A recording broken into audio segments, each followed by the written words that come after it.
Tudo bom? Tudo bom? Boa noite. Tá me ouvindo direitinho? Tô ouvindo, tá tudo ótimo. Perfeito. Certo. Vamos esperar um pouquinho o pessoal entrar. Vamos aguardar Aí, aí o pessoal tá. às 18 a gente inicia. Tudo certo. Tô por sua conta.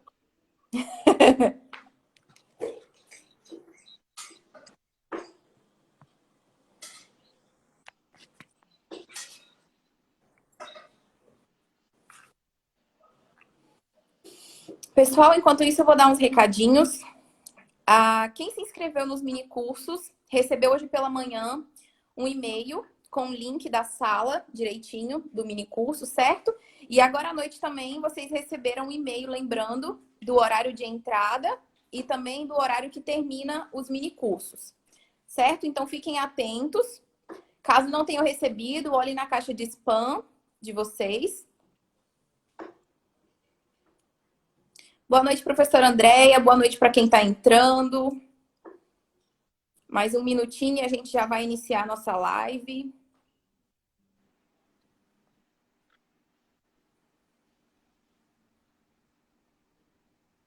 Depois da live, a gente já tem mini cursos hoje com a professora Carla, professor Wilson, professor Matheus, professor Gesil, professor Eduardo.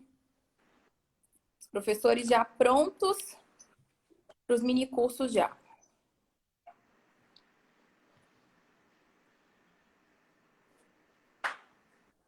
Professor Bruno também entrando na nossa live.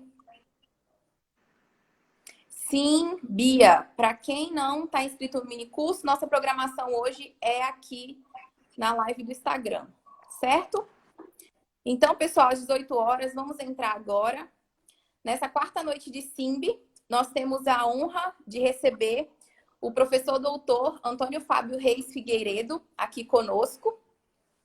O professor Antônio Fábio, ele possui graduação em Engenharia Agronômica pela Universidade Estadual de Santa Cruz, mestrado em Desenvolvimento Regional e Meio Ambiente, também pela Universidade Estadual de Santa Cruz, especialização em Georreferenciamento de Imóveis Rurais pelo Núcleo de Agrimensura da Escola Média de Agropecuária Regional da Comissão Executiva do Plano da Lavoura Cacaueira e doutorado em Biotecnologia pela Universidade Estadual de Feira de Santana.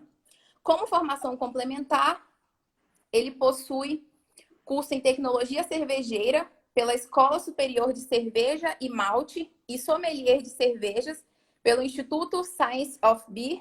Tem experiência na área de agronomia, atuando principalmente nos seguintes temas: tecnologia cervejeira, tecnologia de alimentos e agroindústria. Atualmente, ele é professor adjunto no Departamento de Ciências Agrárias e Ambientais, é coordenador do colegiado do curso de agronomia na UESC, coordenador do setor da agroindústria e vice-coordenador do Núcleo de Estudos em Cervejas Artesanais da Universidade Estadual de Santa Cruz. Muito boa noite, professor, e mais uma vez, muito obrigada por estar conosco hoje. Bárbara, é um prazer estar aqui. Prazer, muito obrigado. Agradecer desde já pelo convite, certo? Agradecer a você, agradecer a professora Andréia, a professora Ana Paula, vi que entrou aí já também. É um prazer estar aqui participando desse momento, desse evento, que a gente sabe que dá um certo trabalhinho e vocês estão aí já a semana toda já atuando. E o evento está muito bom. Quando é possível, eu estou assistindo. Ontem...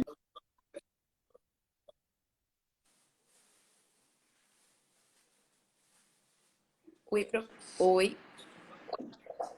Tá me ouvindo bem? Sua internet falhou, mas já voltou. Já voltou. Tive esse problema ontem, você nem imagina. Eu trabalho ontem para a live, tive que usar os dados móveis aqui. Só que hoje eu estou sem esses dados aqui. Mas vai dar certo, vai dar certo. Vamos lá. Bom, agradecendo pelo convite. Então, você... Tecnologia cervejeira, certo? E as inovações que vêm ocorrendo no setor. Eu já sei que vocês vão ter específico sobre produção de cerveja artesanal. Eu acredito que seja agora. Vai vai aproveitar aí, já vai seguindo, a gente vai falar um pouco de Isso. cerveja e o pessoal já vai ver toda a parte produtiva. Eu vou dar só uma pincelada rápida para a gente falar basicamente sobre os sistemas de produção que tem e pergunta, o pessoal, eu gosto de bastante interação, então, turma, pode ir enviando pergunta ao longo da nossa apresentação, certo? Preparei um roteirozinho, a primeira Pode coisa que eu deixar acho as sempre perguntas no importante a chat gente mesmo, deixar pessoal.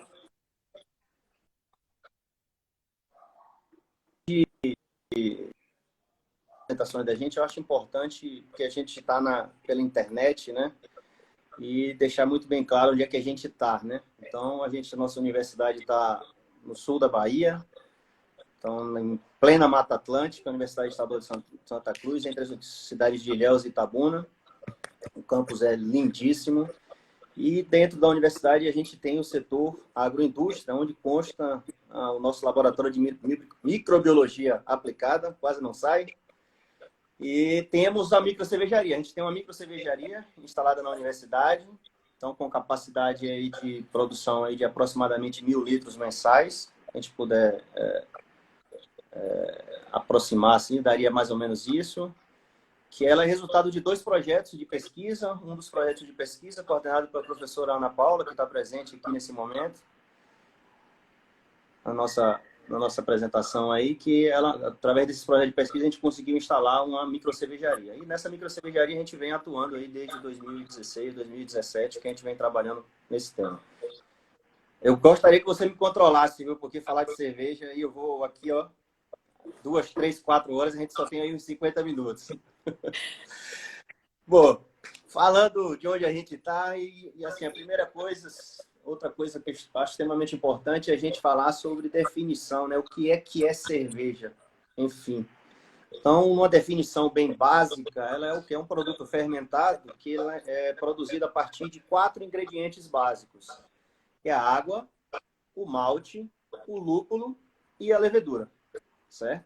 A legislação brasileira permite que você adicione, que é denominado de adjunto, que são outras fontes de amidos para auxiliar durante o processo, tendo em vista que esses materiais são todos importados. O malte é importado, o lúpulo é importado, a maior parte da levedura também é importada.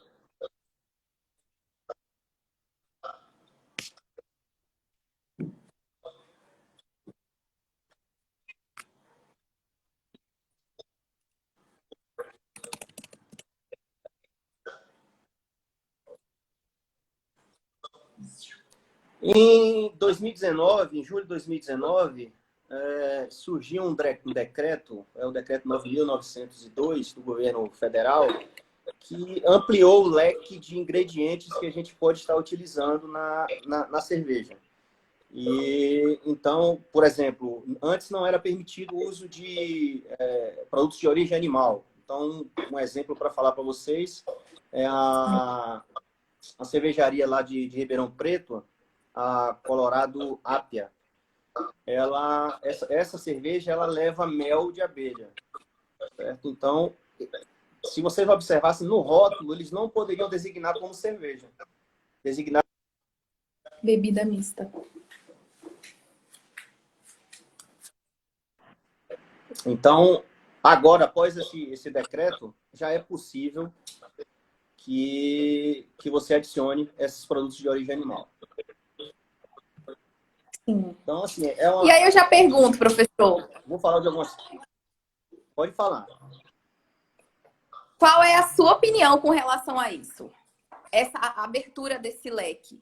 Tanto para adição de produtos de origem animal, quanto para outras aberturas que esse decreto disponibilizou, digamos assim. Então, estou caminhando um pouco aqui, que vou ter que abrir aqui a porta aqui. São as coisas que a gente fica... Olha só, para a gente que produz cerveja artesanal, e até a gente comentou sobre isso ontem, eu estava com um cervejeiro do Grupo Petrópolis, é algo que veio de bom para todos. Então, para a gente, ampliou o leque, certo? A gente conseguiu ampliar aí, pode utilizar outros produtos enquanto cervejeiros artesanais. Então, do meu ponto de vista, melhorou bastante. Do ponto de vista enquanto consumidor também melhorou muito, por conta de que hoje as grandes cervejarias, por exemplo, ela tem que colocar no rótulo todos os ingredientes. Antigamente vinha lá escrito uso de cereais não maltados. Certo? Agora ele tem que designar qual cereal, tem que designar qual o antioxidante, qual o aditivo químico que está utilizando, qual o conservante. Tem que discriminar exatamente tudo que está sendo utilizado. Certo? Então, assim, no meu ponto de vista, foi algo que veio. Algumas pessoas acabaram reclamando muito, certo? Mas foi algo que veio para somar no meu ponto de vista. Certo? E assim, e já que a gente entrou já no assunto, eu queria saber o que é uma cerveja artesanal? E assim, segundo a nossa legislação, existe uma definição para cerveja. Mas segundo o Ministério da Agricultura, existe uma legislação que defina o que torna uma cerveja artesanal? Então, hoje, o que trata exatamente da diferença de uma para outra é o volume de produção, certo? Então, mas não existe, a gente ainda está brigando muito para ter uma legislação específica, principalmente por causa de questão tributária, certo? Porque os impostos são muito altos. Mas, assim, o sistema de produção é basicamente o mesmo. O que está diferenciando muito é porque as cervejarias artesanais acabam não utilizando muito produto químico, muito aditivo químico, muito conservante. Então, são cervejas mais frescas. Então, o ideal, por exemplo, você chegou numa região e tem uma cervejaria artesanal, prova daquela cerveja que quanto mais fresca ela tiver, melhor vai ser essa cerveja. Eu não estou aqui querendo diminuir as cervejas que são produzidas mainstream, que são cervejas em grandes escalas. Nem estou querendo falar que só cerveja puro malte que é boa. Então, eu sempre falo pro pessoal, qual é a melhor cerveja? Qual é a melhor cerveja para você, Bárbara? Me diga aí, qual é a cerveja que você mais gosta? Ai, não sei. Eu não gosto de cerveja muito amarga. Pronto. Mas eu gosto de cerveja puro malte. Não gosto. Acho que é mais fácil dizer que não gosto de cerveja muito amarga. Então, assim, qual é a melhor cerveja? Para mim, a melhor cerveja é uma mais amarga, para você é uma menos amarga. Então, qual é a melhor cerveja que existe? A melhor cerveja é aquela que você gosta de beber. Não é porque uma cerveja ela tem cereais não malteados, por exemplo, como o pessoal sempre fala de milho, tal, que é uma cerveja ruim. Não é porque ela é puro malte que ela é uma cerveja boa. Não é porque é uma cerveja artesanal que ela é boa. Não é porque é uma cerveja mainstream que ela é ruim. Então, é muito pessoal de cada um. Exatamente. Cada um tem os seus nichos de mercado. Olha, tem uma espectadora aí que diz que adora cerveja amarga. Deve adorar uma IPA, uma APA. Certo? A Elisama está falando aí que é apaixonada pelas sours, que são as cervejas mais ácidas. Então, o nicho, a gente tem muita coisa, certo? No mercado. Como seguindo o nosso roteirozinho aqui, então, falando especificamente de cerveja, eu separei alguns tópicos específicos e coisas históricas aí, porque a gente está falando de tecnologia, vai falar de inovações, e para falar sobre isso é importante entender um pouco de história. E hoje, como está muito em voga essa questão de cerveja puro malte, isso veio de onde? Então, isso até hoje existe o que a gente denomina de Lei da Pureza Alemã. Foi criada em 1516 por um duque, o Duque Guilherme IV da Bavária, né? Lá na região da Baviera, na Alemanha. Ele determinou que a partir de 22, 23, eu falei a memória aqui agora, 22, se eu não me engano, 23 de abril de 1516, só poderia produzir cerveja aí puro malte. Ia levar só água, malte e lúpulo. E a levedura? A gente não tinha conhecimento da levedura ainda nesse momento. Então, só depois com os estudos de Pasteur, que foram descobertas aí as leveduras e foram introduzidas nesse conceito também. Então, o puro malte ele vem daí, não é de hoje, de 1516. Isso chegou para a gente por agora, entendeu? Aqui para o Brasil a gente tem alguns marcos. Então, a primeira cervejaria aqui, que foi uma cervejaria desmontada, foi trazida por Maurício de Nassau, instalada lá em Recife. Depois a família real, em 1808. E aí a gente tem vários marcos. Uma coisa chamada atenção, 1999, que teve a fusão, a gente já tinha Antártica e Brahma, teve a fusão e criou o que todo mundo fala hoje de Ambev, que não é mais Ambev, é denominada Embev, que em 2004 ela comprou a belga Interbril, que fabrica a Stella Artois. E aí ela se tornou empresa internacional. Hoje a maior cervejaria do mundo é a Embev. certo? Ela após comprar a Budweiser dos Estados Unidos, se tornou a maior do mundo. E a grande concorrente que ela tem aí, em 2017, aí, a Heineken, que comprou a Skin Cariol também, são as duas maiores concorrentes aqui no nosso mercado, né? Então, esse mercado de cerveja artesanal, ele representa hoje aí, você tinha perguntado antes sobre a questão do mercado também. Então, a gente tem aí em torno de 2%. Só que nos países mais avançados, isso chega a 10%. Então, a gente ainda tem aí 8% para ganhar de mercado. Então, a tendência é aumentar. Ontem a gente estava conversando na outra live e em 2015 a gente tinha em torno de 375 cervejarias registradas no mapa, no Ministério da Agricultura, da Pecuária e Abastecimento. E o ano passado a gente já passou, no final do ano passado a gente já ultrapassou a marca de 1.000 cervejarias, ou seja, em 4 anos, certo? No final do ano passado a gente já tinha atingido 1.000. Então a gente mais do que dobrou. E a tendência de crescimento, porque a taxa de retorno é alta, você tem um nicho de mercado aí muito grande, então as pessoas estão começando, inclusive, o grande slogan, né? Beba menos e beba melhor. Você começa a degustar mais os produtos do que simplesmente você beber por consumir o álcool, né? Sim, sim. Então, falando sobre tecnologia em si, o processo... Pode falar. Pode falar. E com esse número que você passou de cervejarias artesanais que tem no Brasil atualmente, qual seria a quantidade que elas produzem, por exemplo, de litro por ano? Quantos litros por ano as microcervejarias estão produzindo? Isso. Tá em torno aí de uns 2 milhões, 2 a 5 milhões de litros por ano aí. Mas a tendência de crescimento, a gente ainda tem aí uns 80 milhões aí para a gente tá produzindo. Eu não tenho certeza desse dado aqui agora, de quantos das microcervejarias. O dado real que eu posso te passar é o seguinte: hoje o Brasil ele é o terceiro produtor mundial de cerveja, produzindo 14 bilhões de litros de cerveja. Certo? Então, a gente só perde para China e Estados Unidos. No que diz respeito à bebida alcoólica, é a bebida alcoólica mais consumida do mundo. E no quesito bebida, de uma forma geral, é a terceira bebida mais consumida do mundo. Só perde para o café e para o chá. Para o chá e para o café. Certo? Esse dado mais correto. Mas eu posso passar depois para você o dado correto das microcervejarias. Falando de tecnologia como um todo, a gente tem aí as etapas de produção vão ser as mesmas. Independente se é a pessoa que está fazendo numa panela ou se é a pessoa que está produzindo numa grande indústria. Então, a gente vai passar... O malte ele vai ser moído, vai passar pela etapa que a gente chama de braçagem, que envolve a mosturação, que a gente vai misturar esse malte moído com água para ativar as enzimas que estão presentes ali e quebrar o amido, porque o malte ele é uma fonte de amido, fonte de açúcar. Só que ele é um carboidrato de cadeia longa. A levedura ela não consegue metabolizar ele. Então, a Saccharomyces cerevisiae ela não consegue metabolizar. O que é que eu preciso fazer? Quebrar ele, né, em açúcares menores. Então, no processo de produção do malte, você pega a semente da cevada e malteia ela, que é um processo de germinação controlada. Nesse processo são formadas enzimas hidrolíticas. Essas enzimas, nesse momento agora que a gente aquece a água, na presença de temperatura e pH ideais, elas vão sendo ativadas. À medida que elas vão sendo ativadas, elas vão atuando sobre o amido e quebrando ele em açúcares menores. Esses açúcares menores, principalmente aí maltose e maltotriose, que são os açúcares importantes aí, digamos assim, para cerveja. Mas maltose, maltotriose, aí você vai ter ali glicose também, certo?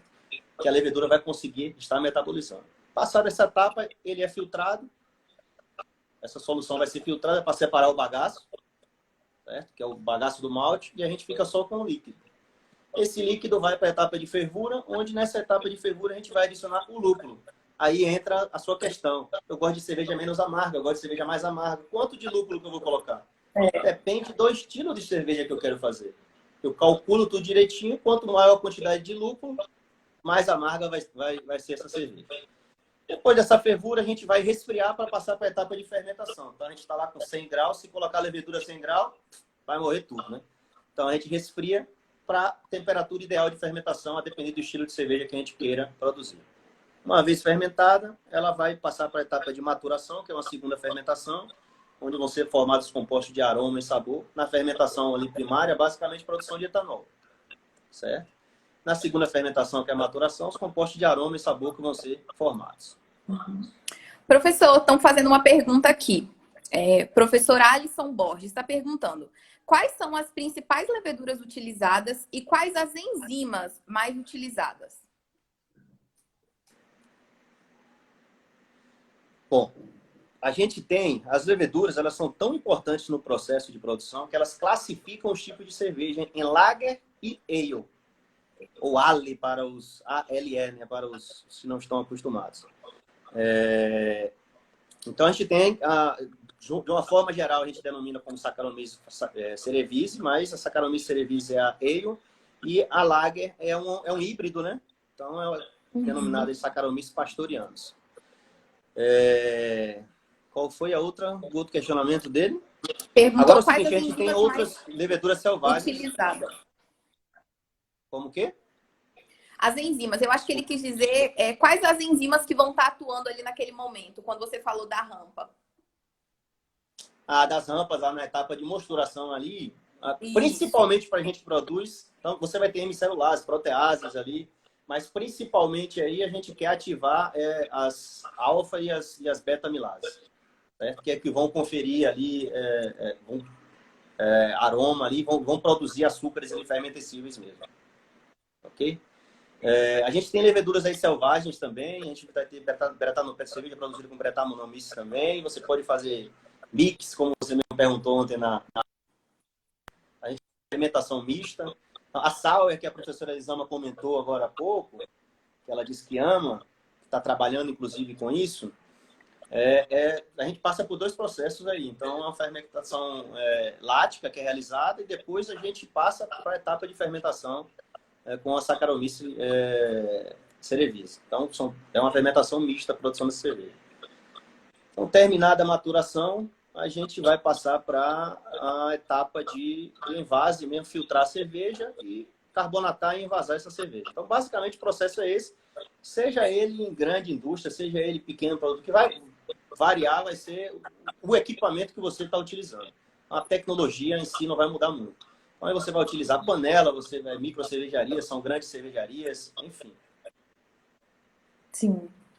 Professora Elisama está dizendo aqui que por causa das cervejas artesanais, um monte de gente aprendeu sobre leveduras e sobre enzimas. E aí eu, complementando a fala da professora Elisama, aí eu pergunto, você acha que as pessoas ter esse conhecimento da levedura, das enzimas, do processo, fez a cerveja artesanal cair no gosto das pessoas, digamos assim? Tem feito com que esse mercado tenha crescido, esse conhecimento? Então, nós somos muito novos ainda nesse mundo cervejeiro, certo? Nós somos bebê aí, a gente está crescendo, começando a crescer agora. Então, a gente tem grandes escolas cervejeiras no mundo, a gente está aprendendo com essas escolas cervejeiras ainda. Mas, assim, sem dúvida, esse boom, o nível de informação que a gente tem hoje em dia, a internet, rapidamente você tem as informações circulando, tem criado um diferencial muito grande, fazendo com que você aumente o consumo de cervejas artesanais. Eu vou estar tocando um pouco mais nesse assunto, um pouco mais para frente, quando a gente começar a falar sobre inovações. Mas, assim, já adiantando, por exemplo, antigamente as propagandas que as grandes indústrias faziam eram propagandas que enalteciam o corpo da mulher. Então, você colocava a mulher, praticamente, ela seminua lá, ia cervejão, isso e aquilo e tal. E hoje você vê as grandes indústrias fazendo o quê? Propagandas falando dos ingredientes, falando do processo, abrindo canais de comunicação direta com o consumidor. Então, isso facilitou muito. A internet facilitou com que a gente divulgasse mais e a gente começou a aprender mais sobre o processo. Mas somos muito novos ainda. E aí, entrando em escolas cervejeiras, a gente tem 4 grandes escolas cervejeiras hoje no mundo. Então, falando sobre essas escolas cervejeiras, só dando uma pincelada rápida, a escola inglesa, por exemplo, ela é uma escola que preza muito pelo, digamos que, o malte, né? Então, ela enaltece bastante o malte. Você vai sentir mais gosto do malte na sua cerveja. Vai ficar mais proeminente. Um tostado, um sabor de caramelo. Então, tem estilo de cerveja como uma bitter, por exemplo, você pode estar provando. Você vai sentir um caramelo nela, vai sentir o tostado. Vai sentir o amargor também, certo? Mas não tão aromático. Então, dessa escola, tem duas curiosidades, dois estilos de cervejas aí, que eu gosto sempre de chamar a atenção, que é a Porter. Ela é uma cerveja escura. Ela é escura pelo uso de maltes, o blend de maltes que está sendo utilizado, e não corantes que adicionam, como a Malzebia, que as grandes indústrias produzem aqui, certo? Então, o blend, o tipo de malte que você utiliza, que vai dar a coloração da cerveja. Então, essa Porter é uma cerveja, foi assim denominada em homenagem aos portuários.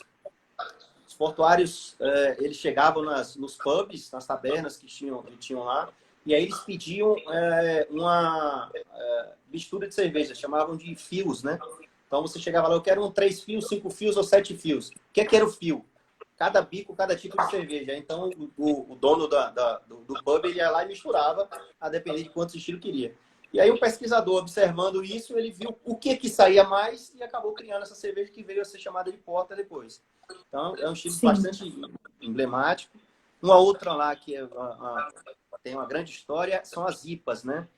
Que são as mais amargas. E por que mais amargas? Elas são Indian Pale Ale. IPA pra gente aqui, mas é IPA, né? Então, é Indian Pale Ale. Por que Indian Pale Ale? Eles colonizando a Índia, estavam transportando cerveja para a Índia, o caminho era muito longo. O caminho muito longo, a cerveja chegava lá estragada. Devido às propriedades do lúpulo, que são conservantes, eles perceberam que aumentando a carga de lúpulo, ela chegava ao destino final sem estragar. Então, por isso, como ia para a Índia Pale Ale, elas são muito mais amargas. Elas estão, digamos, ali no topo das cervejas amargas. Aí você vai para a escola alemã. A escola alemã é bem tradicional, conforme você tem a lei da pureza alemã, foi em 1500, tanto que é lei da pureza alemã, que se chama, 1516. Então, eles é dividido por regiões, tem a briga interna deles lá, mas a produção de cerveja tem que ser produção de cerveja puro malte, certo? Então, eles não permitem que você... Sim. Você pode até produzir para consumo próprio, mas para comercializar lá você não pode. Você pode chegar lá e consumir uma cerveja? Você pode chegar lá e consumir uma cerveja também que não é puro malte, mas com uma cerveja que foi importada. As grandes indústrias não produzem lá. Tem que ser puro malte. Essa é uma característica. Aí tem duas cervejas clássicas lá, que são as Weissbier, né, que são uma cerveja de trigo, que é costume no café da manhã, com pretzel. Você no café da manhã já está bebendo uma cerveja. Esqueci até de pegar uma cervejinha para estar bebendo hoje, um calor desse que está fazendo aqui. Também acho. E a outra cerveja é a Pilsen. E eu estou falando da Pilsen verdadeira. Pilsen, ela é da escola alemã, certo? Então, na República Tcheca. Ela foi criada ali na região, é a primeira lager que a gente tem noticiada. Então, ela foi na República Tcheca, na região da Boêmia ali, na cidade de Pilsen. Por isso o nome Pilsen também. Então, são dois estilos de cervejas emblemáticos dessa escola. Então, a Alemanha, eu só posso puro malte. Aí você vai para a Bélgica. A Bélgica você pode tudo. Você vai encontrar leveduras lá totalmente diferentes, extremamente aromáticas, que vão dar aromas e sabores espetaculares a cerveja. A fruta, você pode usar tudo quanto é tipo. Para quem quer experimentar e ampliar sua capacidade sensorial para a cerveja, tem que visitar a Bélgica. Certo? Uma cerveja da belga bastante utilizada. Voltando um pouquinho aqui no lúpulo, a Gabriela está perguntando qual é a importância do lúpulo na cerveja, como você falou aí, né? E se esse ingrediente ele pode ser substituído por outro componente durante a produção da cerveja. Então, como eu falei no início, para a produção de cerveja você tem que ter lúpulo. Para se denominar cerveja, tem que ter o lúpulo. Algumas pessoas utilizam algumas ervas aí para substituir e tal. Se você substitui um ingrediente, já deixa de ser cerveja. Tem que ter os 4 ingredientes básicos. Você pode vou retirar uma parte, um percentual aqui, colocar um determinado tipo de erva no local para dar um amargor, algumas ervas que são amargas aí. Você pode fazer testes. Então, aí tá livre para você. O lúpulo, ele é responsável por conferir o amargor à cerveja, certo? Ele é adicionado no momento da fervura, por quê? Porque acima de 100 graus, nessa temperatura de 100 graus, os ácidos alfas presentes, eles sofrem um processo de isomerização. Esses ácidos que conferem amargor à cerveja. Eles têm um rearranjo molecular, que é um processo de isomerização, a molécula continua mesmo ali, mas tem um rearranjo molecular, e aí potencializa o amargor, por isso que a gente adiciona lá.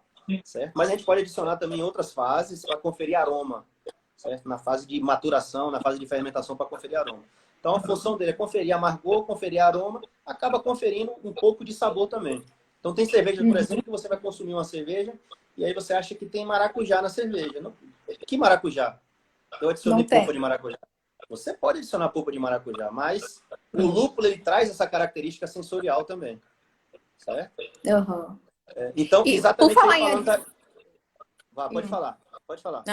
Você estava falando em adição, o Edmilson está perguntando aqui no chat, qual seria o melhor momento para adicionar o mel na cerveja? Para fazer uma cerveja com mel de abelha ali. Então, Isso. Edmilson, quando você vai adicionar frutas, você vai adicionar mel, você vai adicionar qualquer outro adjunto, porque a sua ideia é conferir características de aroma e sabor, quanto mais tardiamente você adicionar, melhor, certo? Então, você pode adicionar, por exemplo, lá na maturação. Você pode adicionar na fermentação, se você quer aproveitar os açúcares ali presentes também.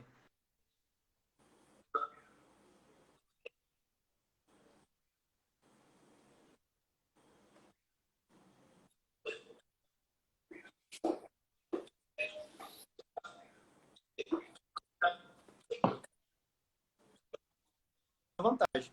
Só que você vai perder muito características de aroma e sabor desse produto. Se você tem um produto que ele já é pasteurizado, então é interessante você adicionar ele no momento da fermentação. Você aproveita os açúcares e aí presentes também. Esses açúcares vão contribuir com o teor alcoólico da cerveja também, certo? Ou pode adicionar em pequenas proporções lá no final, na maturação. O cuidado é, você está adicionando um produto doce, lá no final não vai ter mais consumo de açúcares pela levedura, sua cerveja pode ficar adocicada. A gente tem que estudar e contrabalancear isso. Sim. A professora Ana está perguntando qual é o diferencial das cervejas pretas. Diferencial das cervejas pretas. O diferencial... Em que sentido? Vamos lá, deixa eu ver se eu vou falar. O principal no meu ponto de vista, é a questão do sabor. É sabor e aroma tostado do malte que você vai estar conferindo. Então, elas ficam escuras, elas ficam pretas por conta disso. Como eu tinha falado, as grandes indústrias, a Mouse e Bia, por exemplo, essas cervejas, elas adicionam corante, certo? Corante caramelo. Então, esse corante caramelo aí, ele vai conferir o sabor, a coloração escura, o sabor adocicado. Isso não é ideal. Quando a gente trabalha o processo, você trabalha o blend de maltes, você vai utilizar o malte tostado, esse malte tostado vai trazer características de chocolate, vai trazer características de café e vai influenciar, logicamente, na coloração da cerveja, certo? E assim, essa coloração também é um aspecto visual também que chama a atenção da gente. Então, a gente tem dois estilos aí que são clássicos, as stouts e as porters, que são cervejas que têm coloração mais escuras. Tem outras cervejas, pode ter umas russas, Imperial Stout também. Então, tem vários outros tipos de cerveja. Certo. O Henrique está perguntando se o uso de leveduras isoladas de outros mostos estão sendo utilizadas também na produção de cerveja artesanal. Uso de leveduras isoladas de outros mostos. Eu não sei se eu entendi direito. Eu não sei se ele... Assim, ó, a gente tem um trabalho aí, vou citar o nosso trabalho aí. Que Henrique é? Pelo sobrenome é Sereno, é? Henrique... Deixa eu voltar. Henrique Sereno, isso. Ah, bom, então eu já sei o que é que ele está perguntando. Henrique foi foi estudante aí na universidade, doutorado do programa, inclusive. Acredito que a pergunta dele seja no sentido seguinte: o trabalho que ele fez, ele trabalhou com cachaça. Então, a gente tem aí um banco de leveduras aí, que é em parceria com a UFES, né? Federal de Feira de Santana. E a gente tem um banco de leveduras e a gente tem leveduras aí isoladas de dose de fermentação de cachaça. Então, ele trabalhou com cachaça no doutorado dele. Eu e uma outra colega, a Cassiane, a gente trabalhou com cerveja. Então, a gente selecionou leveduras que eram isoladas de dose de fermentação de cachaça para testá-las, para ver se elas eram boas produtoras de cerveja. E no trabalho aí, coordenado aí pela professora Ana Paula, aí, a gente conseguiu selecionar aí 3 leveduras boas produtoras de cerveja que a gente vem utilizando aí para outros destinos também, no laboratório de microbiologia aplicada, como eu tinha comentado antes. Então, nesse sentido aí, exatamente, dá para você estar utilizando.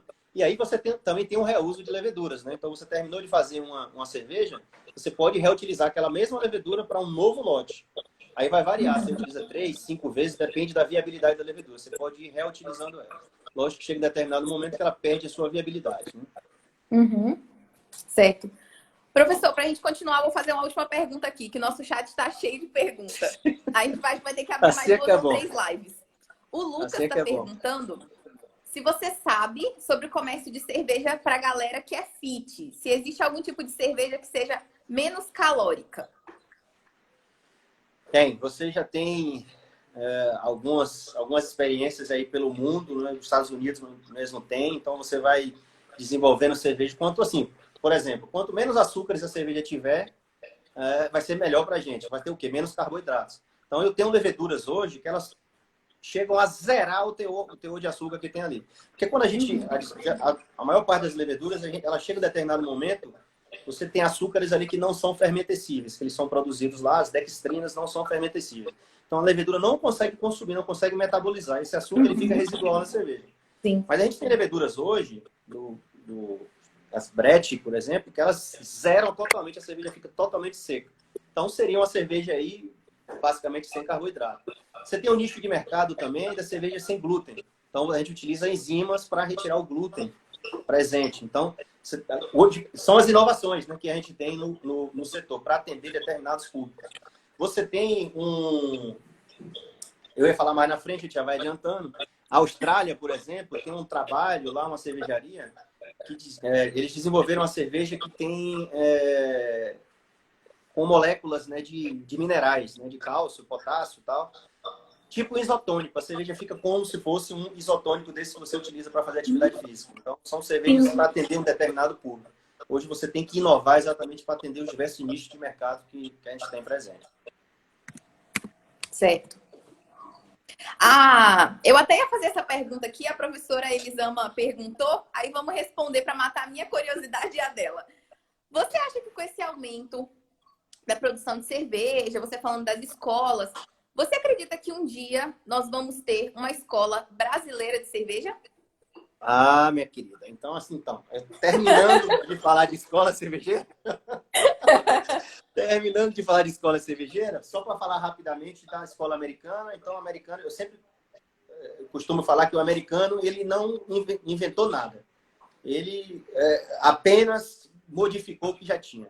Então, você tem, por exemplo, a cerveja Pale Ale, que é do estilo inglês.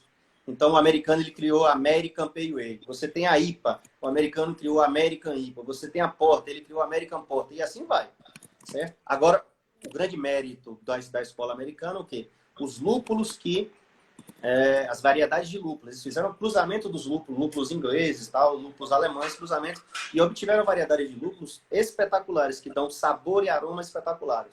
Então você vai ter uma cerveja com aroma de manga, com aroma de toranja, com aroma de abacaxi, com aroma de maracujá e sabor também, que são provenientes desses estudos lá. Então, essa é a escola americana. Lá você pode tudo aí, e eles são tudo para eles é mais lúpulo, é mais aroma, é mais amargor. Então é extremamente interessante. E aí, falando dessas 4 escolas e entrando na sua pergunta, Bárbara. Nós somos muito jovens, nós somos muito novos. Bebezinhos, como eu falei. Falar em escola cervejeira, nesse momento, é querer muito. Mas nós temos um potencial e podemos nos espelhar muito na escola belga. Que potencial é esse? a agrobiodiversidade que a gente tem. A gente tem muitos trabalhos, a gente tem um trabalho da gente na faculdade com seleção de leveduras, tem outros trabalhos no país, a gente já tem empresas produzindo, fabricando leveduras aqui, comercializando leveduras selecionadas aqui no nosso país. Então, diminuindo esse gargalo, leveduras líquidas produzidas, mais para a região sul. Você tem aí tantas frutas aí que a gente pode estar fazendo cervejas utilizando frutas. A diversidade que a gente tem nas nossas matas de madeiras, então a gente pode entrar no caminho do envelhecimento e produzir cervejas com aromas aí e sabores mais amadeirados. Então, eu acho que a gente deve... O nosso caminho é esse. Falar de escola cervejeira brasileira é muito novo ainda, mas a gente tem um orgulho. A gente tem um Guia Internacional de Estilo de Cervejas, que é o BJCP, que é o internacional, e você tem o BA também, que é da Associação Americana, que eles incluíram, o BJCP incluiu no rol lá dos guias de cerveja, um estilo produzido no Brasil, que é a Catarina Sour. Então, a cerveja ela foi criada no Brasil. É uma sour com adição de frutas. E esse, assim, foi no ano, se não me engano, foi o ano passado, foi 19 ou foi 18 que foi reconhecido. Acho que foi em 19 que foi reconhecido pelo estilo. Então, ou seja, a gente está no mundo e esse estilo já está sendo produzido em vários países do mundo já. Certo? Várias cervejarias já estão produzindo, seguindo as orientações que constam no guia. Então, é um orgulho nosso aí. É isso aí, Elisama. Vamos pesquisar. Ontem, inclusive, os professores que estão presentes, os colegas aí do laboratório também, ontem o cervejeiro do Grupo Petrópolis, o Matheus, ele até comentou de um nicho aí, que assim, aquela lama, aquela levedura que não é mais utilizada, certo? Ela é um resíduo, é bastante resíduo. Eles têm destinação, utilizam para ração animal, para várias coisas lá, eles têm várias parcerias, mas ele até falou, pessoal, é um nicho bom porque é muito caro para a gente secar, isso aqui é um nicho de pesquisa para o que fazer com essa levedura que não é mais viável, né? Então, acho que a gente pode pensar nisso aí na universidade para a gente começar a trabalhar também. Uhum. Certo. A Samantha está trabalhando com a cerveja probiótica. O que é que tem de bom na cerveja dela? Sim, a Samantha tá trabalhando... Você sabe como é que é a cerveja dela? Não sei, Como professor. Não? Eu sei Já tô que é uma curioso. cerveja probiótica. Já estou curioso. Professor, então, inovações. Vá, pode falar. Tem só uma pergunta aqui. Está perguntando qual o procedimento para interromper a produção de CO2 para armazenar em temperatura ambiente a cerveja. Procedimento para a produção de CO2? Interromper a produção de CO2 para poder armazenar a cerveja em temperatura ambiente. Para você armazenar Você está falando de cerveja artesanal, sempre vai ter um residual de levedura. E você armazenar ela em temperatura ambiente vai ser sempre perigoso, porque se ficou algum residual de açúcar, vai continuar produzindo CO2. Então, para interromper, você tem que interromper o processo da levedura. Por isso que a gente armazena lá em geladeira, baixa temperatura, porque ela entra em dormência, certo? Se você quer armazenar em temperatura ambiente, você vai ter que passar por um processo de pasteurização. Uhum. Sem pasteurização, sem eliminar a levedura. Então, se você quiser fazer isso, vai ter que retirar completamente a levedura, passar por um processo de filtragem, por exemplo, para retirar todo o residual de levedura. E ainda assim, armazenar em temperatura ambiente, você vai ter que adicionar alguns conservantes. Eu estou falando de cerveja artesanal, certo? Mas, assim, eu não sei se a ideia da pergunta era essa ou se a pessoa, de repente, estava querendo falar de produção de CO2 para a gente engarrafar cerveja de forma natural, que é o prime que a gente chama. Uhum. Então, aí a gente produz o CO2 ali em temperatura ambiente e depois armazena a cerveja. Que é uma técnica que é utilizada por cervejeiros artesanais. Depois que a cerveja está pronta, como você tem leveduras em suspensão, você pode preparar uma calda de água com açúcar, né? Açúcar invertido. Adiciona essa calda de água com açúcar, geralmente varia aí em torno de 6 a 8 gramas por litro de cerveja que você produziu. Você adiciona essa calda, então você tem açúcar presente, levedura em suspensão, a levedura vai consumir esse açúcar que está presente e produz o gás carbônico. Então, é uma produção natural. Só que depois de 5, 7 dias ali, que no máximo 10 dias aí, que ela está em temperatura ambiente, geladeira. Senão você vai produzir o quê? Bomba caseira. E aí não dá certo. Ela vai explodir lá. Certo? De inovações, não sei se tem pergunta aí, mas de inovações. Vamos começar aqui de inovações. O que a gente tem hoje no mercado cervejeiro falando de inovações? A gente falou alguma coisa já, mas, por exemplo, falando de ingredientes, a água, certo? Então, antigamente, as cervejarias elas se instalavam em determinada região, em determinado local, em função do quê? Da qualidade da água que você tinha ali. A água representa 95%, 97% da cerveja. Por isso que eu sempre me trato diariamente. Eu bebo sempre água. É um copo de cerveja, uma cerveja inteira, porque eu estou bebendo água, certo? Se vocês querem se hidratar, bebam água, bebam cerveja. Brincadeira, pessoal. Então, mas hoje o que acontece é o seguinte, tudo já evoluiu. Você pode deixar a água no padrão de qualidade que você quiser. Cada estilo de cerveja tem um padrão de qualidade.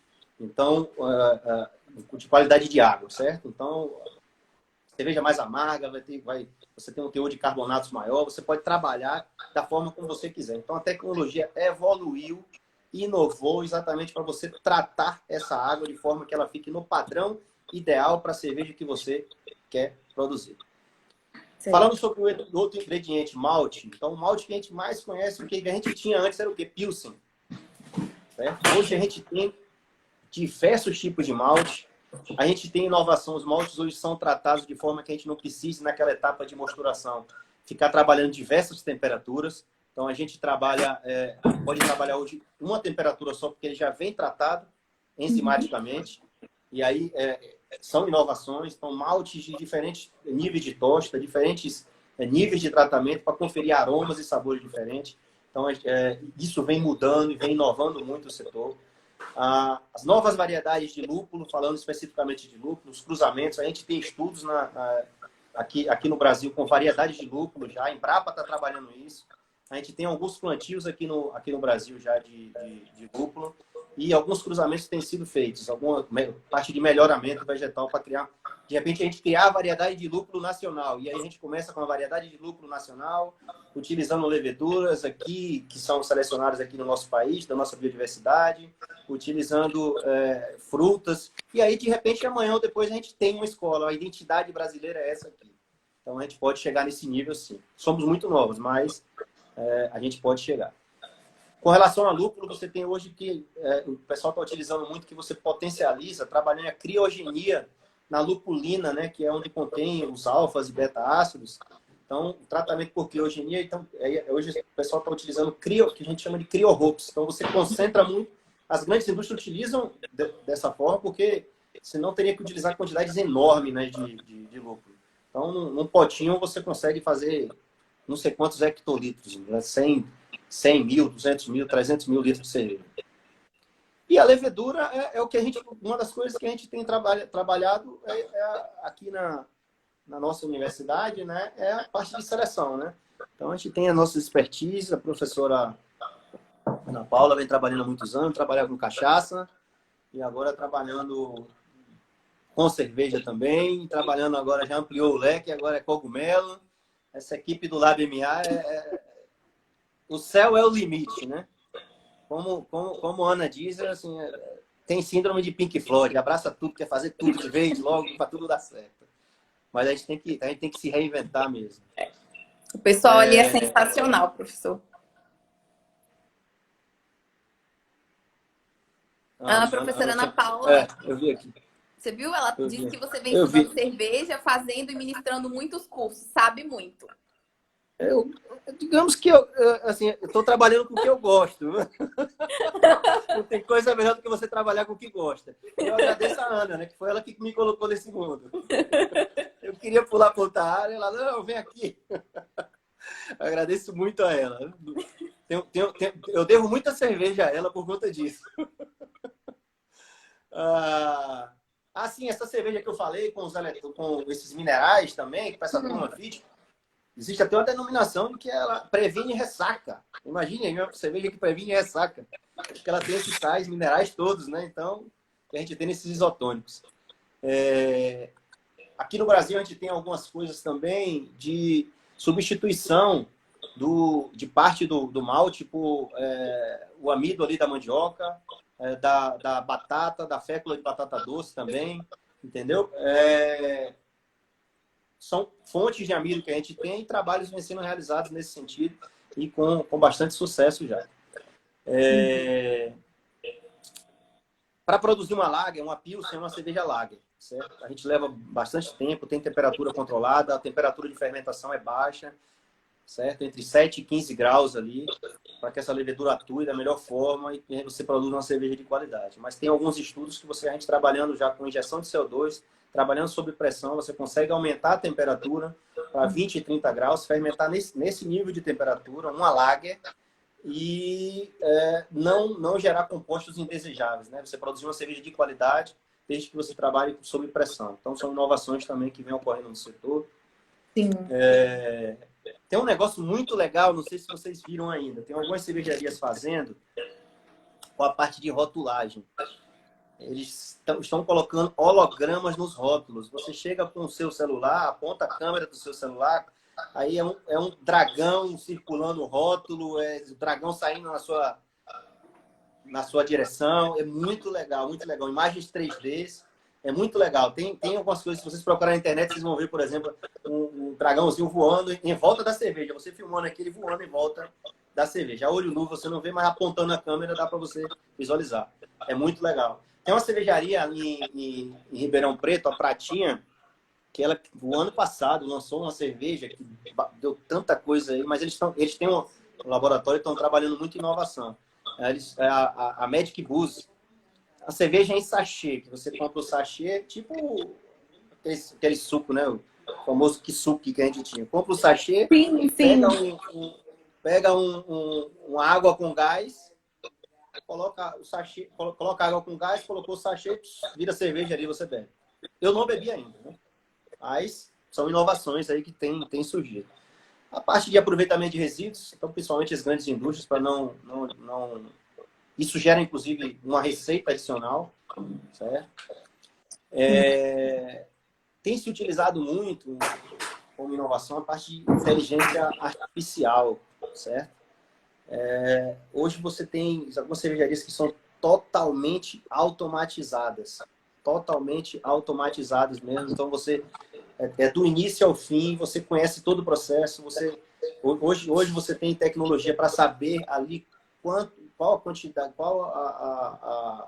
quanto de levedura que você tem, minuto a minuto ali, se multiplicando. Então, você acompanha todo o processo, a temperatura, pH, o crescimento ali das leveduras, a produção de etanol, o consumo de açúcar que está ocorrendo naquele momento. Então, do início ao fim, totalmente conectado. Além de elaboração de vários softwares cervejeiros para auxiliar cervejeiro artesanal ou outras pessoas também. Recentemente foi lançado um software nacional, porque a gente geralmente utiliza um americano, né? Que é o B-Smith. Mas foi lançado um software nacional recentemente, aí, todo em português, para quem tem dificuldades com a língua inglesa. Eu ontem recebi, eu não tinha visto ainda, né? Aí ontem recebi uma cerveja, a Dádiva, né? Uma cervejaria. Marketing é tudo, né? Então, eles criaram agora a cerveja que eles falaram assim, ó, cerveja para o café da manhã. Essa cerveja tem 70% de aveia. Então, se não houvesse o decreto do ano passado, eles não poderiam produzir, certo? Porque limitava o uso de aditivos em 45%. Então, essa cerveja tem 70% de aveia, que é uma cerveja cremosa, tem muita proteína e tal, isso e aquilo. Tem 8,2% de álcool. Eu disse que é a cerveja para você tomar no café da manhã, o seu breakfast, certo? Então, tem vários sabores. Então, assim, e marketing é tudo. Tem uma cervejaria aí, eu acho que a Ana está em Ribeirão Preto, né? Ela tinha me falado que estava em Ribeirão Preto. Tem uma cervejaria lá de Ribeirão Preto, a Invicta.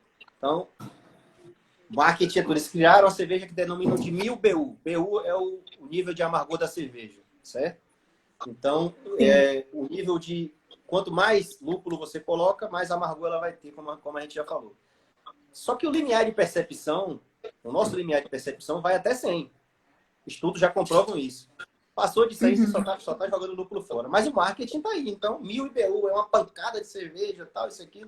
Então, marketing influencia muito hoje no mercado. Muito mesmo.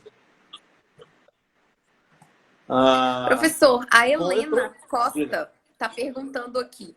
A respeito da cerveja sem glúten artesanal, tem notícia de como anda a produção por aqui? Então, na região a gente não tem ainda ninguém produzindo. Que seja do meu conhecimento, aí na região não tem ninguém produzindo essa cerveja. São poucos produtores. Que eu tenho conhecimento são 2 empresas. Uma eu esqueci agora até o nome. E tem uma outra que chama, se eu não me engano, é Light of Sage, o nome da cerveja, da cervejaria. Então, eu bebi dessa cerveja onde foi em Jequié. Ela é sem glúten. Mas, assim, a gente tem, na região de Ilhéus Itabuna, a gente tem alguns produtores de cervejas artesanais, comercializam suas cervejas, em vários eventos aí, e a gente tem 2 fábricas instaladas em Ilhéus já, certo? Então, mas nenhuma delas produz cerveja sem glúten ainda. É um nicho de mercado ainda que está em aberto. Professora Andréia está no chat dizendo, esta será você com você, que vai fazer. Bárbara vai fazer. Olha a responsabilidade que ela está colocando nessa live. Eu tô junto com você. A gente vai trabalhar junto. Ela esperou esse momento, hein? A gente vai trabalhar junto. Então, oi. Tem uma pergunta aqui na caixinha, deixa eu dar uma olhada. Foi justamente sobre isso. Perguntou como está a produção de cerveja sem glúten no Brasil. Então, é muito incipiente. Muito incipiente. Eu tenho conhecimento dessas 2. Agora é o seguinte, a gente já tem enzima disponível, certo? Como é o nome? Novozymes, né? Como é que é o nome? Novozymes. Novozymes. Se não me engano, ela tem uma enzima específica que dá para a gente utilizar para a produção de cerveja. Certo? Mas Bárbara vai fazer esse trabalho com a gente aí. A gente vai ter uma enzima própria. Estamos trabalhando duro para isso. Exatamente. Logo. Exatamente. Professor, a gente deve ter aí uns 2 a 3 minutos, acredito, no máximo 4, para finalizar nossa live. Ainda bem que eu já ia te falar, olha, o que eu trouxe para vocês aqui, bem rapidamente, que a gente só tem 1 hora, é basicamente isso de inovações. Então, para a gente finalizar ali. Professor André está dizendo que sem você não tem como, e é verdade, hein? Olha a responsabilidade. Professor, me avisaram que temos 2 minutos. Aí, se você quiser encerrar, pode ficar à vontade. Mais uma vez, eu agradeço em nome do Simbi por você ter aceitado o convite. Foi um prazer imenso e foi um bate-papo muito bom. Só faltou degustar uma cerveja. Vou ficar devendo. A gente faz uma próxima live para falar de escolas cervejeiras e a gente degusta 2, 3 estilos de cada escola cervejeira que fica legal. Aí eu bebo daqui, vocês bebem daí, todo mundo vai falando qual é a percepção sensorial que tem de cada um. Bárbara, minha querida, muito obrigado. Professora Andréia, que está na coordenação aí também. As professoras aí, Ana Paula, a professora Elisama, que eu vi que está presente, os demais professores presentes. O Henrique, um colega aí também, que é professor do Instituto Federal Baiano, aí de Alagoinhas, né? Então, agradecer a presença de todos, agradecer o convite. Falar de cerveja para mim é muito legal. Eu fico que nem uma criança. Estou devendo hoje porque eu acabei na correria, nem trouxe uma cerveja para beber hoje aqui. Mas eu vou providenciar uma ali agora, para não ficar assim. Vou postar direitinho. Muito obrigado mesmo. Certo? Estou muito feliz com esse momento. O evento está fantástico. Espero que com o evento. E sempre que vocês precisarem, podem contar comigo. Tá bom? É isso aí. Obrigada, Beijão. professor. Obrigada a todo mundo. E até a próxima. E mini curso daqui a pouco às 7 horas. Um abraço para todo mundo. Obrigada. Tchau, professor. Obrigada mais uma vez. Tchau. Tchau.